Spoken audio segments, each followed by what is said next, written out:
Halo Framers, balik lagi nih sama gua Ata di Jendela di Balik Lensa. Tempat kita ngobrol seru-seru bareng orang yang seru, yang pastinya inspiratif dan asik nih Framers. Kali ini kita bahas tentang hobi yang menjadi prestasi. Kadang ya Framers, kita tuh punya hobi yang membuat seru-seruan aja. Padahal bisa kita lebih gali lebih dalam loh. Ternyata hobi itu bisa bikin kita ke level yang lebih tinggi, bahkan bikin kualitas diri kita lebih meningkat juga. Nah, buat temenin kita ngobrol-ngobrol hari ini ada tamu spesial yang mau gue undang nih, salah satu mahasiswa yang punya hobi di bidang fotografi dan videografi, yang sekarang merangkap jadi asisten fotografi dan karya-karyanya udah banyak banget sampai pernah juara satu lomba film indie nasional. Oke, Mas, langsung aja kita sambut ke Abi. Halo, Kak Abi. Apa kabar nih Kak Abi? Alhamdulillah kabar gue baik ya. Nah, tadi udah gue sepil nih Kak Abi yang tentang famous yang jadi soal hobi yang jadi prestasi. Nah, Kak Abi mau nanya sesuatu dong. Iya. Boleh dong ceritain awalnya gimana sih Kak Abi tertarik dunia fotografer dan videografer? Oke, kalau dari gue pribadi, tadi dari pertanyaan, dari mana sih gue tertarik dalam terjun ke dunia fotografi sama videografi? Kalau dari gue pribadi, dari awal gue dari hobi ya. Gue suka tentang fotografi itu apa, gue suka tentang videografi itu apa. Lama-lama gue kepoin tentang fotografi videografi apa, gue cari tahu sendiri, dan lama-lama gue juga langsung praktek sampai akhirnya gue alhamdulillah sekarang udah menguasai di bidang tersebut dan menjadi salah satu bidang kerja gue sekarang juga.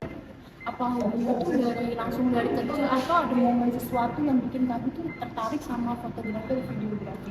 Kalau momennya mungkin ya dari awal, momen kecil gue suka scroll sosial media, gue ngeliat di situ banyak foto sama video-video bagus, gue jadi penasaran gimana sih orang-orang tuh ngebuat hasil yang keren kayak tadi, bisa nggak sih gue bikin kayak gitu juga. Dan gue nyari tahu sendiri lagi sampai akhirnya di titik saat ini gue bisa menguasai di bidang tersebut. Oke, nah dulu kan pernah jadi kameramen dan editor ya. Iya.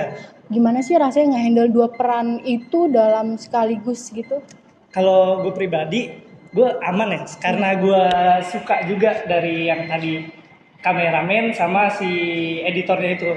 Karena gue suka, jadi kayak sedikit rasa kayak gue ngerjain dua berat nih, susah nih. Jadi gue kayak suka aja, jadi ngerjain itu free gitu, jadi kayak lepas. Gara-gara gue suka di dua hal tadi itu. Oke. Nah, pas kan katanya kan Kabi pernah juara satu lomba film indie nasional. Iya. Ya. Nah, pas waktu bikin film indie nasional itu tuh idenya dari mana sih? Kalau untuk pas gue juara satu lomba film indie nasional itu, kan gue dibikin tim ya. Iya. Jadi di dalam satu tim itu ada banyak, ada scriptwriter, editor, kameramen dan sebagainya. Nah itu gue ngerembuk di satu tim itu, pengen bikin konsep kayak gimana sih gitu. Jadi terbentuklah konsep yang udah dibikin waktu itu, dan alhamdulillahnya cocok dan bagus dan mendapat juara satu. Ada pengalaman paling memorable ya pas satu lagi ngegarap itu apa film project itu ya? Apa sih buat ceritain yang pengalaman yang seru gitu pas waktu ngegarapnya? Kalau misalnya pengalaman serunya pasti banyak ya, karena di dalam kurang lebih sebulan ya, bisa lebih dari itu, gue ketemu orang yang sama setiap hari, dan gue ngobrol setiap hari dan bertukar pikiran gimana sih kita caranya supaya bikin hasil video yang bagus atau hasil film yang bagus. Dan di situ keseruannya, kita bisa ngerti satu sama lain, kita bisa ngerti kelebihan sama kekurangan satu sama lain, dan terciptalah suatu hasil yang bagus. Karena itu kan menciptakan juara satu itu kan ya, dan itu kita juga sama-sama bangga dan puas dengan hasil kerja keras kita. Nah sekarang kan Kak Abi tuh lagi jadi asisten lab ya. Iya, Nah apa sih yang bikin Kak Abi tuh enjoy ngelakuin kesibukan di tengah sibukan itu sekarang ini? Kalau misalkan di asisten lab sendiri, kan sebelumnya gue juga mahasiswa aktif. Jadi gue ngerasa kalau misalkan di dalam keseharian gue tuh kadang ada waktu kosong, dan gue mikir kayak gimana sih cara gue supaya ngisi waktu-waktu kosong itu dengan hal yang tentunya bermanfaat ya. Nah di situ gue ngeliat peluang pendaftaran asisten lab fotografi. Nah kayaknya cocok nih dan sesuai passion gue, dan akhirnya gue daftar, dan kali ini gue enjoy ya. Gue ngejalaninnya juga dengan senang hati, dengan lapang gitu tentang asisten lab fotografi ini, karena selagi gue ngelakuin pekerjaan gue ngajar-ngajar praktikan yang ada di lab, gue juga dapet ilmu-ilmu baru gitu, ilmu-ilmu yang sebelumnya gue nggak tahu atau hal yang sebelumnya gue nggak tahu dan gue pelajarin bareng-bareng sama yang lain di lab tersebut. Nah, berarti Kak Abi ini ngejalanin apa? Project fotografi dan videografi di luar juga ya, Kak? Iya, di sisi gue sebagai mahasiswa aktif dan juga pekerjaan sekarang gue ini asisten fotografi, gue juga open kayak project misalkan ada volunteer gitu, ada panggilan misal kayak foto wisuda, foto acara, gue juga ya apa namanya ngambil job-job tersebut. Kayak contoh kemarin kayak di sekolah ada satu sekolah yang ngadain acara dan gue dipanggil buat jadi volunteer atau volunteer jadi fotografer. Nah, dan di situ kan gue mendapat panggilan, gue datang ke sekolah tersebut dan itu salah satu job atau pekerjaan sampingan yang gue ambil kalau misalkan nggak ada panggilan-panggilan lain di luar dari kuliah aktif gue sama asisten fotografi tersebut. Jadi Kak Abi harus sibuk banget ya karena dia ngejalanin kayak projectnya banyak dari fotografi, freelance juga di luar, ngegarap project itu sama kayak jadi asisten lab. Nah, aku mau nanya nih, gimana sih cara bagi waktunya kayak nyimbangin dari aslab semuanya itu ngebagi waktunya kayak gimana sih Kak Abi? Kalau misalkan manage time dari gue sendiri, gue kayak harus udah tahu nih pekerjaannya kapan-kapan aja, kan pasti udah ada schedule ya, udah ada jadwal pastinya ya, dan gue harus mastiin itu lagi. Kalau misalkan di hari ini gue udah ada aslab dan gue nggak bakal mungkin ngambil volunteer atau pekerjaan sampingan di hari itu, kayak gue ntar akan ngambil di lain hari atau gue lempar di lain hari, dan gue juga akan bikin supaya customer atau yang ngambil jasa gue tuh juga paham kayak gue nggak bisa di setiap waktu, jadi kayak kita harus janjian dulu, harus nempatin waktunya sama-sama biar kesepakatannya tuh enak. Nah, aku mau nanya lagi nih, kayak semuanya itu kayak kakak mengambil project itu sesuai kemampuan kakak, apa mau kakak pilih-pilih aja nih project apa aja yang kakak mau, apa enggak? Kalau gue pasti gue pilih dulu ya project apa sesuai dengan kemampuan gue apa enggak, karena gue juga pengen customer atau yang ngambil jasa gue tuh puas juga. Jangan sampai kalau misalnya dia ngambil jasa gue ternyata hasilnya nggak sesuai dengan ekspektasi dia, kan gue jadi nggak enak ya. Makanya gue di awal gue omongin dulu gimana enaknya atau ntar projectnya ke depan gimana. Kalau misalnya sesuai sama gue pasti gue ambil, kalau misalnya enggak ya mohon maaf, mungkin gue lempar ke orang lain atau supaya customer nyari alternatif lain.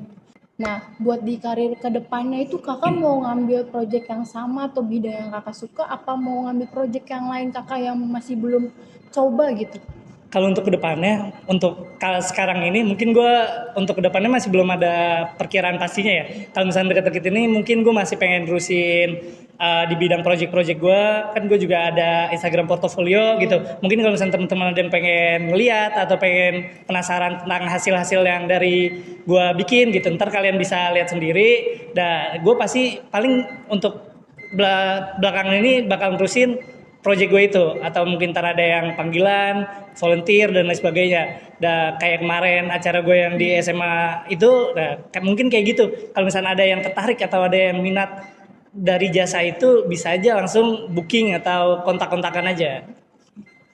Nah, pertanyaan terakhir itu pas waktu kakak lagi ngegarap project kan pasti ada momen paling penting, apa momen-momen paling diingat, kayak sedihnya, kayak capeknya, kayak senengnya. Boleh diceritain nggak sih pengalamannya?